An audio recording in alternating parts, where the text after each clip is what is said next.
मरियम बीबी कईयां को तो मोबाइल ही नहीं है। नहीं नहीं, सारे ऑन करें, सबके पास मोबाइल है, मुझे पता है। वैसे ਤੁਹਾਨੂੰ ਕਿੰਨੇ ਦੱਸਿਆ ਵੀ ਸਾਡੇ ਕੋਲ मोबाइल है?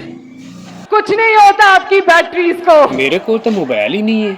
मोबाइल नहीं है? अल्लाह दी सौं नहीं चलो है। जिनके पास है वो तो करें। बाजी कईयां लोगों ने जेबां च मोबाइल मुझे छुपाया पता, नहीं। मैं तुम्हें एक मोबाइल भेजूंगी।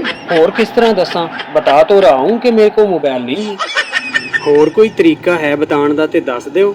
मेरे किसी टीम के मेंबर से राब्ता करना, मोबाइल भेजूंगी इंशाल्लाह। ਤੁਹਾਡੀ ਟੀਮ ਦੇ ਮੈਂਬਰ ਤੱਕ ਪਹੁੰਚਣਾ ਕਿਹੜਾ ਇੰਨਾ ਸੌਖਾ? और भी मोबाइल ऑन होना चाहिए, अभी नहीं। जिनकी जेबों में वो भी निकालें। हैं ਤੁਹਾਡੇ ਜਲਸੇ ਦੇ ਵਿੱਚ ਸਾਡੀਆਂ ਜੇਬਾਂ ਵੀ ਨਹੀਂ जो महफूज? ब्रिज पे खड़े, पुल पे खड़े, वो भी मोबाइल की लाइटें ऑन करें प्लीज।